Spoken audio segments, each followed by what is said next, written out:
The toys, games and collectibles that defined the 90s, and now they're back in a very big way, from retro video games to trading cards, tabletop adventures.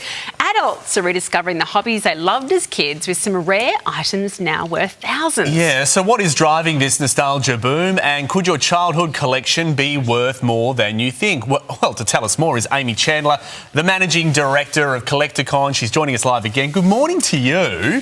I mean, this is all just a blast from the past here, but you're telling us that they're worth a fair bit now? Yeah, so what you might find hidden away in your cupboard or in a shoebox under the bed, you might want to grab it out because some of them are quite valuable now. Yeah. What is kind of nice, and perhaps what's guiding this trend, is it's all kind of slower paced, isn't it? It's not highly connected, you're not gaming with others, you're just playing a video game, you're just playing a board game, and it's simple. Yeah. So smart devices get put away for board game night, so you can then sit around the kitchen table and see. So Gen Z or boomers who can battle it out on the Monopoly board game.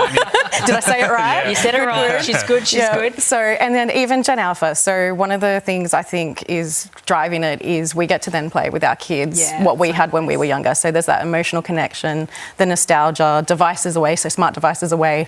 And yeah, get out the Sonic that I played when I was younger with my son. It's amazing. It is so good. Are you seeing those younger generations that actually have a hankering to play these games? Yeah, especially so what we had was Pokemon trading card game back in the day, and there's that real resurgence. Even tabletop role-play gaming like Dungeons and Dragons, so people getting around and adventuring together. So that might be with families, with friends and like-minded people. You got Uno down here. My 6-year-old is a hard shark. Like, it's not even a case of letting her win. It's like, can you let me win one? No, that's fleecing you. Yeah, I think she is actually fleecing me. I've got one of these gaming consoles as well. The actual games can be quite expensive now. Yeah, absolutely. So the more popular the game, usually the higher, or even like something like Ico. I don't know if anyone knows of that one. Back in the day, it was quite a fun PlayStation one. It was all about the artwork and the enjoyment of adventuring through a newfound land. So yeah, there's some really cool fun games out there. What about some of these board games? I mean, it feels like Monopoly is going to always be in favour. Is that the case? Yeah, well, for me, because I'm quite competitive, so yes. But then you've got things like the Game of Life and Scrabble. Game of Life, that was a good one, wasn't it? Yeah, so we've got it here with the Mario. What about Get Freddy Ready?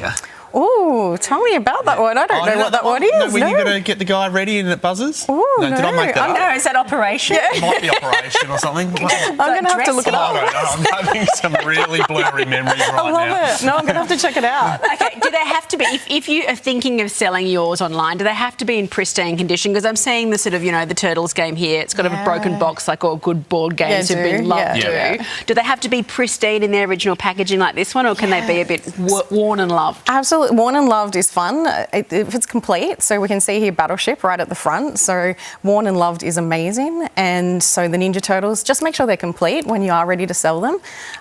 But yeah, so we've got even back in the day when you had to find out what to do within your game, there might be a magazine that's still you had to learn the tricks of it. So that's where we can learn the tricks from back in the day. And Amy, very quickly before we go, best places to sell these as well. What's the best for them? Yeah, so I'm very biased. So of course at CollectorCon or Trading Card Expo. So getting out to events, because then you can actually play them as well. Meeting other like-minded. Absolutely. And online as well. So we've got online marketplaces that you can touch base with to love it. Or through Sunrise. If you have a pristine copy of Get Ready Freddy you would like to sell, tell me if I made that up. We have one very happy customer in line for you. Thank you, Amy, as always. No worries. Well, still to come, Gold Star.